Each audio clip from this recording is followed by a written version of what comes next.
The greatest battle ever fought in the Western Hemisphere began as a clash over shoes.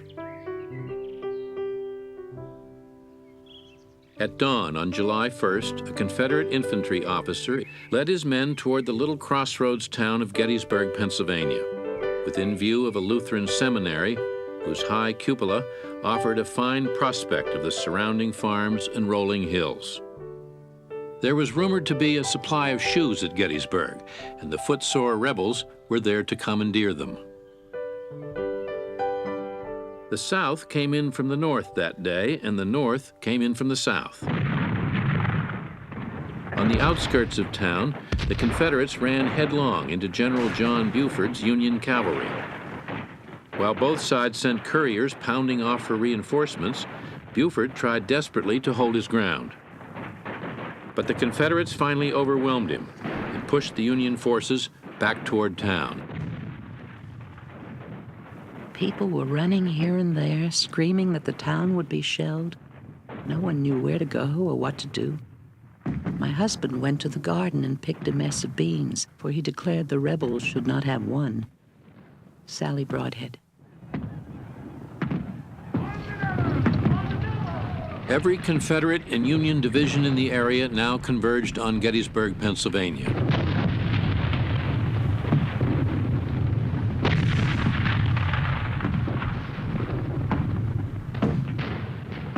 By mid-afternoon, Confederate troops occupied Gettysburg and Union forces had been driven back south of the town. There, Major General Winfield Scott Hancock managed to rally the fleeing troops into defensive positions on Culp's Hill and Cemetery Ridge.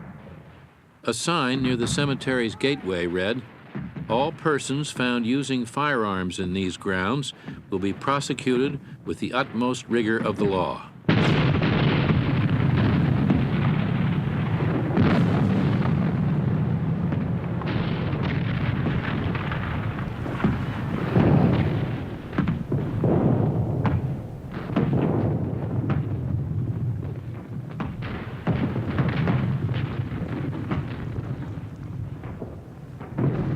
During the battle, the artist Alfred Woad sketched the action, sending his drawings back to New York for engraving.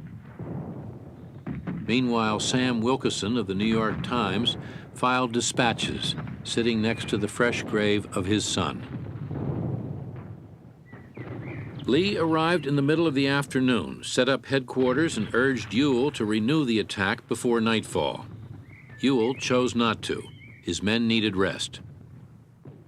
By the end of the day, the Union Army held the high ground. Rather than attack it headlong, Confederate General Longstreet wanted to swing around the Union position and take a stand between Meade's army and Washington. Then let the Union attack. Without knowing the enemy's strength, Lee overruled Longstreet. "No," said Lee, "I'm going to whip them here, or they are going to whip me." He had always counted on Stuart and his cavalry for intelligence as to enemy positions and movements, and he was lacking that. He was groping around the landscape blind, and people would come up to him in the field all through those days, and he said, "Can you tell me where Stuart is? Have you seen my cavalry?" A very strange thing for a commander to have to ask. So when Stuart arrived, all he had to show for all this was a couple of hundred wagons and mules and everything else, and he saw Lee standing there sternly looking at him arriving late. And he blew the thing by making his announcement at the start and said, "General, I brought you 200 brand new wagons." And Lee said, "General, they're an impediment to me now. I ask you to help me whip these people." And it was a severe admonishment from Lee. And Lee saw he'd hurt his feelings. So he said, "Come, it'll be all right. We'll be all right." I cannot sleep. We know not what the morrow will bring forth. I think little has been gained so far. Has our army been sufficiently reinforced? Sally Broadhead. Compared to what was coming, the day had been a skirmish.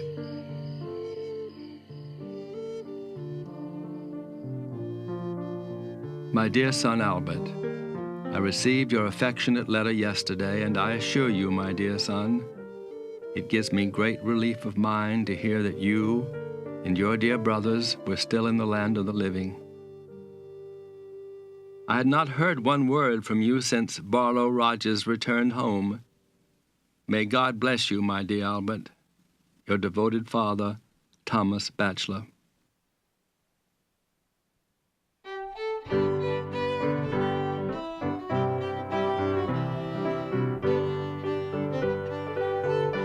Through the night, the two armies continued to gather.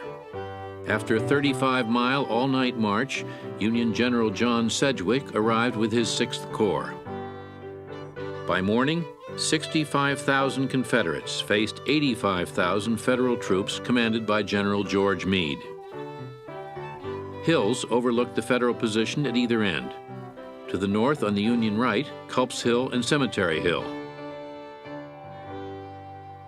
To the south, the Big and Little Round Tops.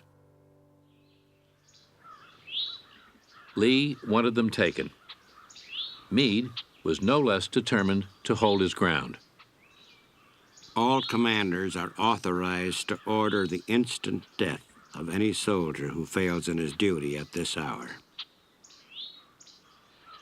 It took Longstreet all morning and most of the afternoon to shift 2 divisions into position for the assault on the Round Tops. Assigned to hold the Union position was General Dan Sickles, a turbulent ex-Tammany Hall politician best known before the war for having shot and killed his wife's lover. Now Sickles disobeyed orders and marched his men further out from Little Round Top, to the Devil's Den, the wheat field, and into the peach orchard beyond. He was half a mile in front of the Union line on a flat, exposed position that left the Round Tops completely undefended. The rest of the army was amazed. Somebody said he stuck out like a sore thumb. And I think it was Hancock who saw him go out, and he said, "Wait a while, you'll see him tumbling back." And of course it did. The Confederates finally attacked at 4 o'clock in the afternoon. As they swept forward, the 15th Alabama Regiment scrambled up Big Round Top. From there, well above the fighting, Colonel William C. Oates saw his chance. Little Round Top was completely undefended. From that position, Oates said, he could blow the whole Union Army apart. Within half an hour, I could convert Little Round Top into a Gibraltar that I could hold against 10 times the number of men that I had. Meanwhile, Meade dispatched General G.K. Warren to the summit. He immediately saw the danger. Only a handful of signalmen held the hill. Oates' Confederates were moving down and around the Union left. Warren sent at once for reinforcements. 4 Union regiments raced up Little Round Top. In a moment, all was excitement. Every soldier seemed to understand the situation and to be inspired by its danger. Away we went, under the terrible artillery fire. Shells were exploding on every side.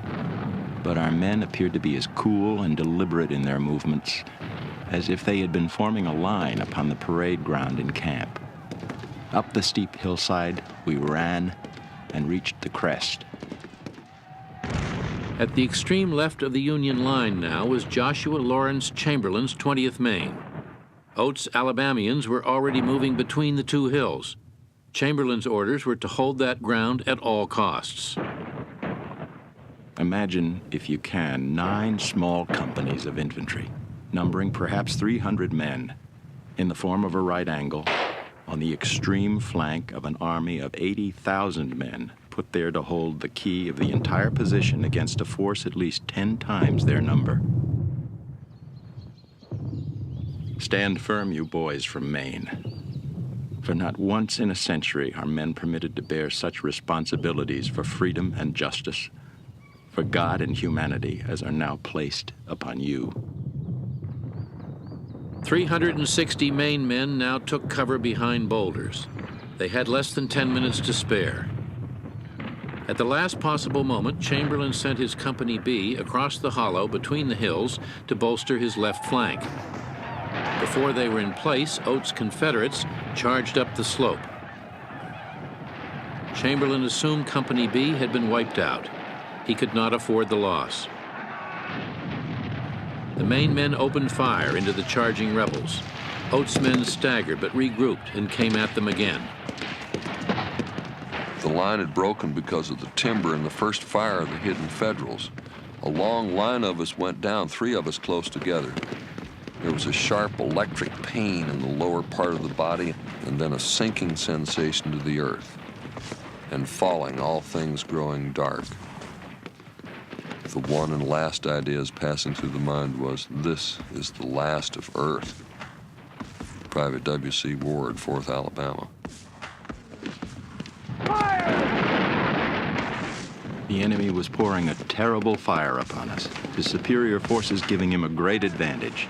The air seemed to be alive with lead. The lines at times were so near each other that the hostile gun barrels almost touched.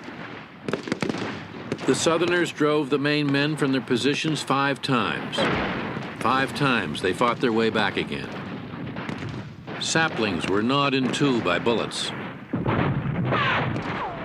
At times I saw around me more of the enemy than of my own men. Gaps, opening, swallowing, closing again. Squads of stalwart men who would cut their way through us, disappearing, as if translated. All around, a strange mingled roar. In an hour and a half, 1/3 of Chamberlain's men fell. Sounds of battle now increased behind the 20th Maine. Chamberlain assumed Little Round Top was being surrounded. Our ammunition is nearly all gone, and we are using the cartridges from the boxes of our wounded comrades. A critical moment has arrived, and we can remain as we are no longer. We must advance or retreat. It must not be the latter. But how can it be the former? Chamberlain's only choice was to attack, and now he conjured up an unlikely textbook maneuver. With his men almost out of ammunition, he ordered them to fix bayonets. Then, while the right of his line held straight, he had his left plunge down the hillside, all the while wheeling to the right, like a great gate upon a post, an eyewitness said. The Confederates were taken completely by surprise.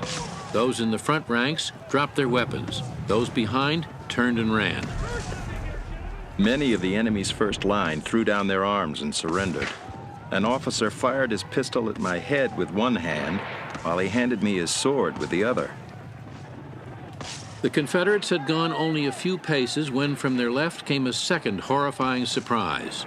Chamberlain's missing Company B, which had found protection behind a stone wall, now rose and fired. While one man was shot in the face, his right-hand comrade was shot in the side or back.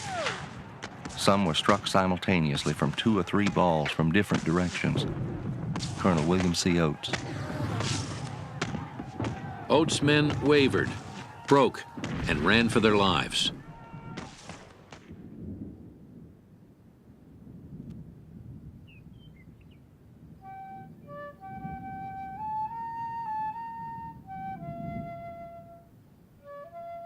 My dead and wounded were then nearly as great in number as those still on duty. They literally covered the ground. The blood stood in puddles in some places on the rocks. The ground was soaked with blood. Joshua Lawrence Chamberlain's scanty force captured 400 Confederates. Little Round Top held.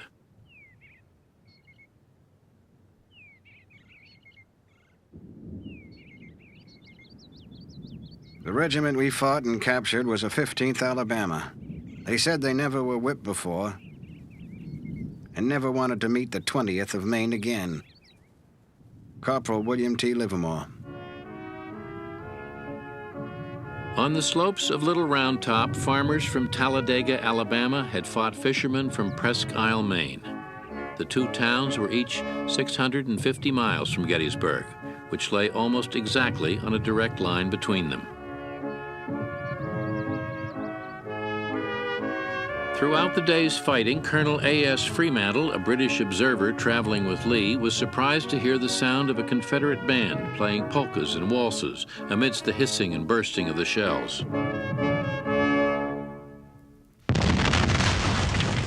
But far out in front of the Union lines, General Sickles and his men were in desperate trouble. The rebels were closing in from three sides. Confederate shells tore branches from the peach trees and bounded among the men. The hoarse and indistinguishable orders of commanding officers, the screaming and bursting of shells, canister and shrapnel as they tore through the struggling masses of humanity, the death screams of wounded animals, the groans of their human companions, wounded and dying and trampling underfoot by hurrying batteries, riderless horses in the moving lines of battle. A perfect hell on earth, never perhaps to be equaled, certainly not to be surpassed, nor ever to be forgotten in a man's lifetime. It has never been effaced from my memory day or night for 50 years. Private Robert H. Carter, 22nd Massachusetts. The balls were whizzing so thick, a Texan remembered, that it looked like a man could hold out a hat and catch it full. I was within a few feet of General Sickles when he received the wound by which he lost his leg. A terrific explosion seemed to shake the very earth, instantly followed by another. I noticed that his pants and drawers at the knee were torn clear off to the leg, which was swinging loose. He was carried from the field, coolly smoking a cigar. Sickles' men counterattacked, fell back, held, pushed the Confederates back, then retreated again through places still remembered for the ferocity of the fighting that happened there. The wheat field, the slaughter pen, Devil's Den, the Valley of Death. Finally, the fighting subsided. Of the 262 in one Minnesota regiment, only 47 survived unhurt. 82% had fallen in less than 5 minutes. No Union regiment in the war suffered greater casualties. Company F of the 6th North Carolina lost 100%. Dear Father, finally I came to poor Albert lying on the ground, wounded under the left eye. He had also had a ball shot through his left leg. I had no one to help me bear him from the field. I then called a captain of another company to assist me, and we bore Albert 600 yards through a dense swamp, all bleeding and sore with pain, before we could find any of the ambulance corps to bear him off to the hospital. Taking him in my arms, I assisted him in the stretcher. Dropping a tear of grief upon his bleeding face, I bade him goodbye. Charles Batchelor. Last night, I wanted so to live. I seemed so young to go. Last week I passed my birthday. I was just 19, you know. When I thought of all I'd planned to do, it seemed so hard to die. But now, I pray to God for grace, and all my cares gone by. And here his voice grew weaker as he partly raised his head and whispered, "Goodbye, Mother." And your soldier boy was dead.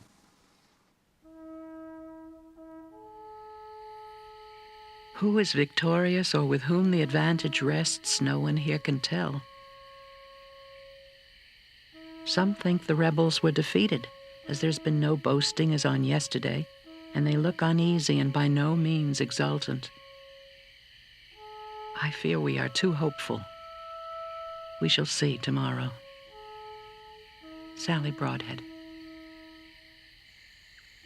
As the sun set, the Union left and right still held. Lee was sure an all-out Confederate attack on the center the next day would work. When the second day's battle was over, General Lee pronounced it a success. But we had accomplished little toward victorious results. General James Longstreet. The first day's fighting was so encouraging. And the second day's fighting, he came within an inch of doing it. And by that time, Longstreet said Lee's blood was up. And Longstreet said when his blood was up, there was no stopping him. Longstreet tried to stop him, and Lee said, no, he's there, I mean, in the enemy, and I'm going to strike him. General Longstreet, I think, had good reasons to worry about attacking the Union position at Gettysburg. After all, it was his corps at Fredericksburg that mowed down the Union troops in front of the stone wall. He could realize what the rifled musket could do, held in the hands of determined troops. The next day was Pickett's charge.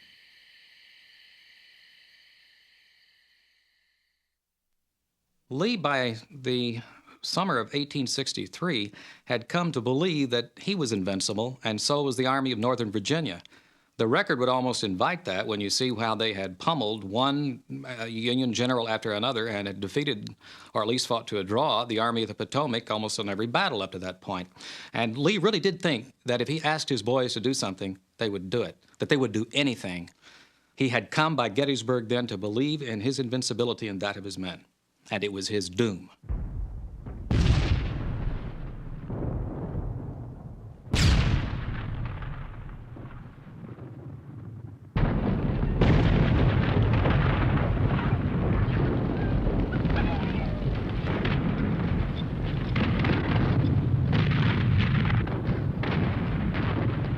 The third day began badly for Lee.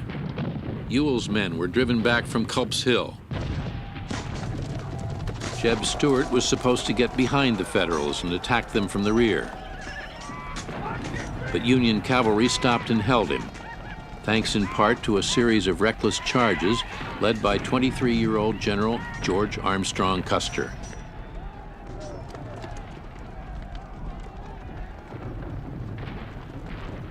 Everything now depended on Longstreet's attack on the Union center on Cemetery Ridge.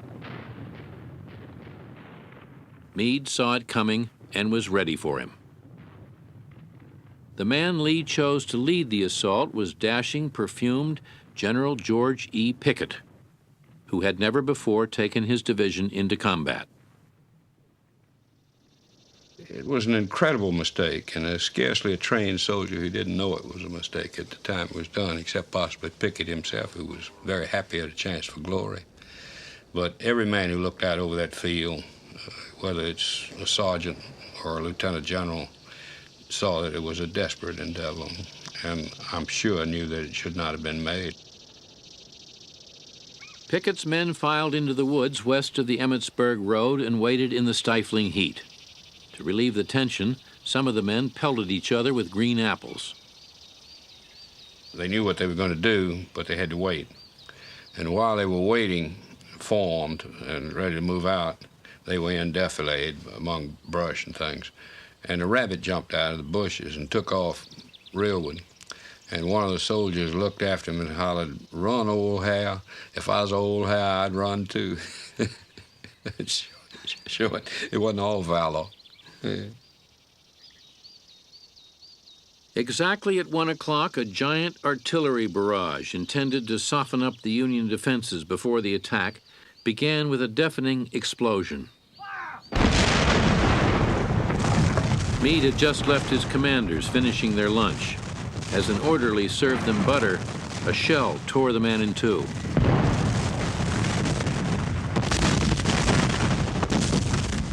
The storm broke upon us so suddenly that numbers of soldiers and officers who leaped from their tents or lazy siestas on the grass were stricken in their rising with mortal wounds and died, some with cigars clamped between their teeth, some with pieces of food in their fingers. The flying iron and pieces of stone struck some men down in every direction. About 30 men of our brigade were killed or wounded. Elijah Hunt Rhodes. To keep up his men's courage, General Winfield Scott Hancock rode up and down the line without flinching at the screaming shells. A brigadier urged him to take cover. Hancock refused. "There are times," he answered, "when a corps commander's life does not count." Union artillery began to fire back. We sat and heard in silence. What other expression had we that was not mean for such an awful universe of battle? All in the rear of the crest for 1,000 yards was the field of the shell's blind fury. Ambulances passing down the Tarrytown Road with wounded men were struck. The hospitals were riddled. Frank Haskell. Suddenly, the Union guns fell silent to conserve ammunition for the attack Meade was sure was coming, and to lure the enemy out into the open fields. It worked. At about 2 o'clock, Pickett asked if his men should go forward. Longstreet, convinced the charge was folly, unable to bring himself to speak, only nodded. If you stop to think about it, it would have been much harder not to go than to go. It would have taken a great deal of courage to say, Marse Robert, I ain't going. Nobody's got that much courage. Now Pickett gave the order. Up, men, and to your posts. Don't forget today that you are from old Virginia. At 3 o'clock, 3 divisions, 13,000 men, started out of the woods toward the stone wall 1.5 miles away at a brisk, steady pace, covering about 100 yards a minute. They were silent as they marched, forbidden this time to fire or even to give the rebel yell until they were on top of the enemy.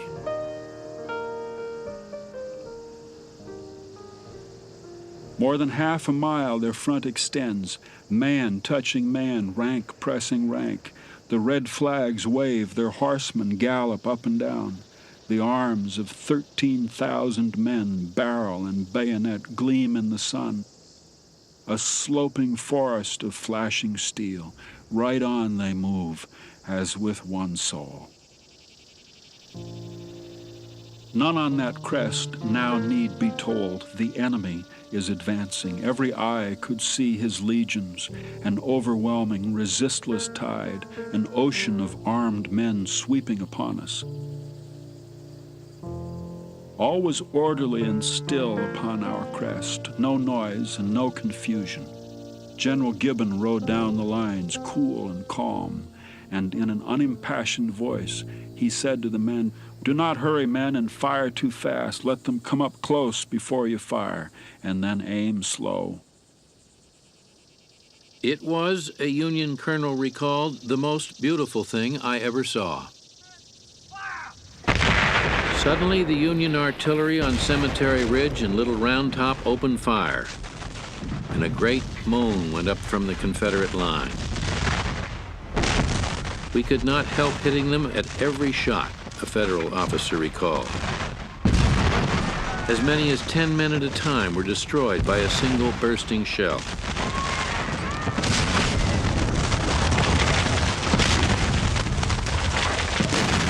A Confederate lieutenant cried out to his men, "Home, boys, home. Remember, home is over beyond those hills." The waiting Union troops began chanting, "Fredericksburg, Fredericksburg, Fredericksburg."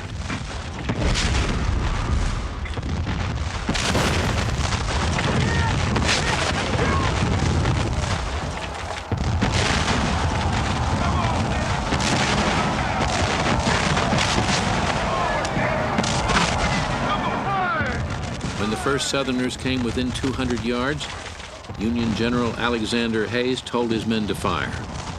11 cannon and 1,700 muskets went off at once. Entire regiments disappeared. The rebel lines were at once enveloped in a dense cloud of dust. Arms, heads, blankets, guns, and knapsacks were tossed into the clear air.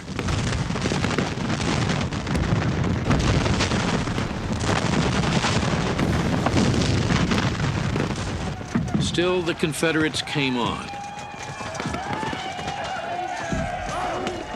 They reached the Union line at one place only, a crook in the stone wall known as the Angle.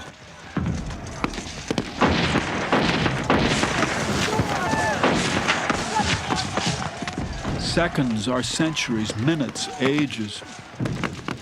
Men fire into each other's faces not 5 feet apart. There are bayonet thrusts, saber strokes, pistol shots, men going down on their hands and knees, spinning round like tops, throwing out their arms, gulping blood, falling, legless, armless, headless. There are ghastly heaps of dead men.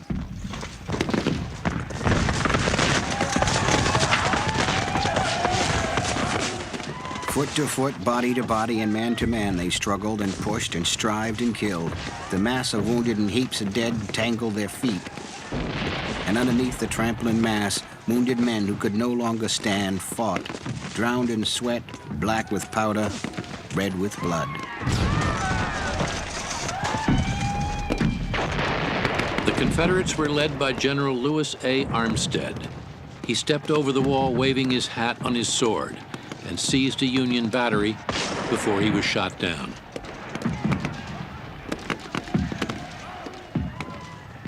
All the Confederates who breached the wall were killed or captured. The Union line held. Pickett's charge had failed. Lee's army would never again penetrate so far into Northern Territory.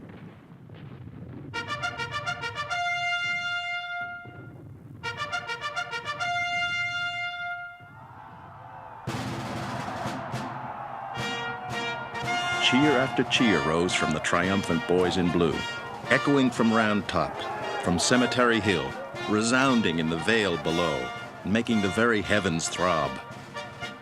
Private Jesse Young. As the rebels staggered back, Lee rode out to meet them. "All this has been my fault," he told them. Probably his finest hour was after the repulse of Pickett's charge. He walked out into the field, met the men retreating, and said, "It is all my fault." And he told them that. He wrote to the government, to Jefferson Davis, and said, "It was all my fault. I asked more of men than should have been asked of them." Pickett was horrified. When told to rally his division for a possible Union counterattack, Pickett answered, "General Lee, I have no division now." Pickett never forgave Lee. Years later, he said, "That old man had my division slaughtered."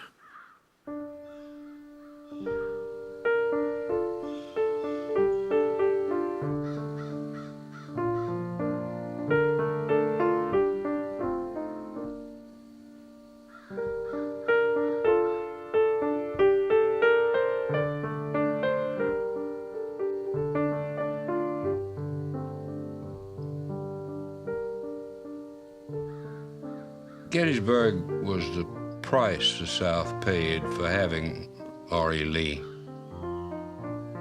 That was the mistake he made, the mistake of all mistakes.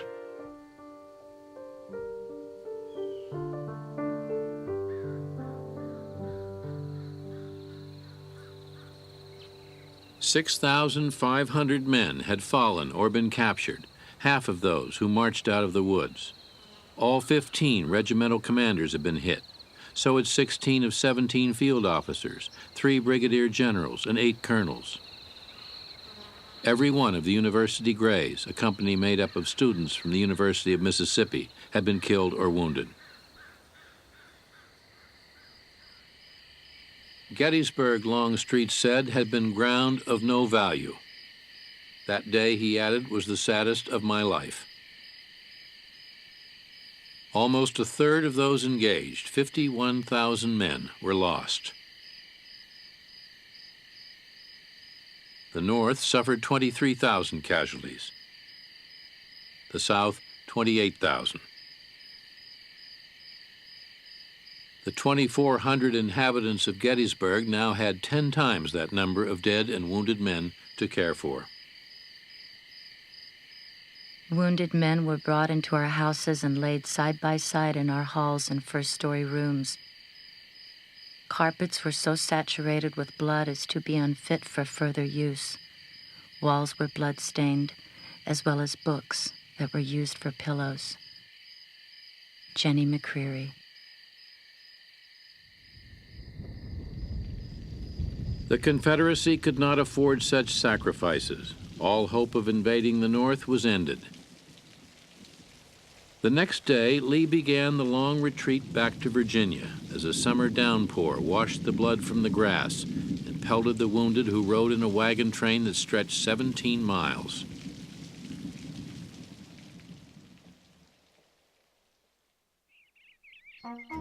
July 4. Was ever the nation's birthday celebrated in such a way before? I wonder what the South thinks of us Yankees now. I think Gettysburg will cure the rebels of any desire to invade the North again.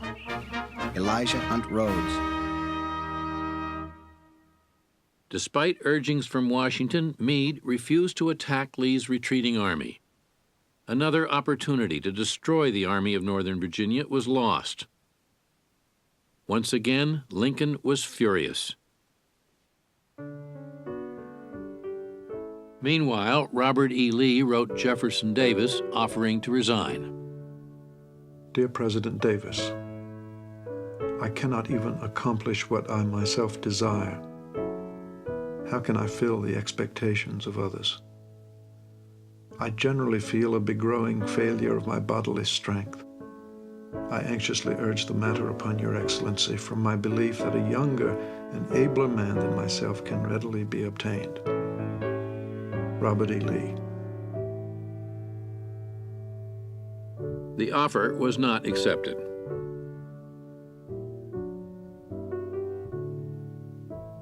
William Faulkner in Intruder in the Dust says that for every Southern boy, it's always in his reach to imagine it being 1 o'clock in an early July day in 1863. The guns are laid, the troops are lined up, the flags are already out of their cases and ready to be unfurled, but it hadn't happened yet. And he can go back to the time before the war was going to be lost, and he can always have that moment for himself.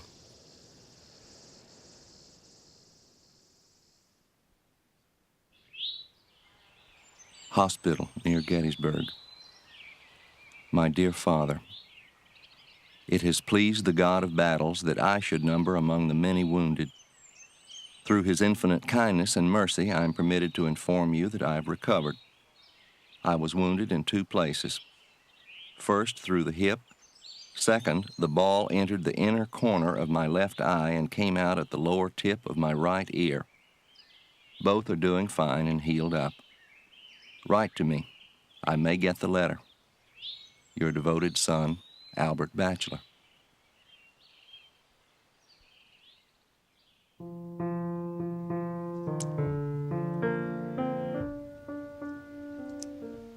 After Gettysburg, the residents of Deer Isle, Maine began scanning the casualty list for familiar names. 2 privates, John Gray and Isaiah Eaton, were badly wounded and soon died in hospitals. Both were buried in the new National Cemetery at Gettysburg.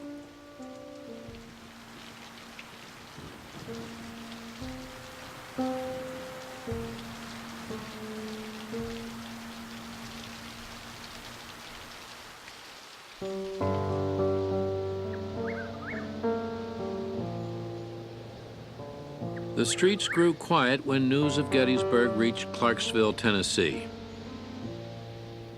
The 14th Tennessee Regiment had left town 2 years before with 960 men. When the Battle of Gettysburg began, only 365 remained.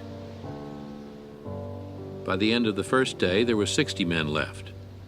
By the end of the battle, there were only 3. A gloom rests over the city. The hopes and affections of the people were wrapped in the regiment. What a terrible responsibility rests upon those who inaugurated this unholy war.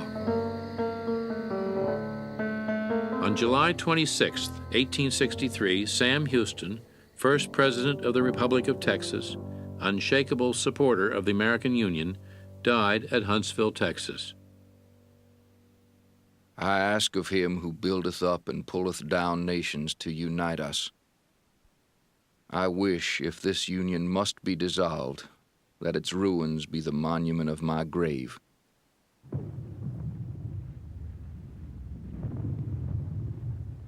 I carved him out of headboard, as skillful as I could, and if you wish to find it, I can tell you where it stood. I send you back his hymn book, the cap he used to wear, the lock I cut the night before of his bright curly hair. I send you back his Bible, the night before he died. I turned its leaves together and read it by his side. I'd keep the belt he was wearing. He told me so to do. It had a hole upon the side, just where the ball went through. So now I've done his bidding. There's nothing more to tell, but I shall always mourn with you the boy we loved so well.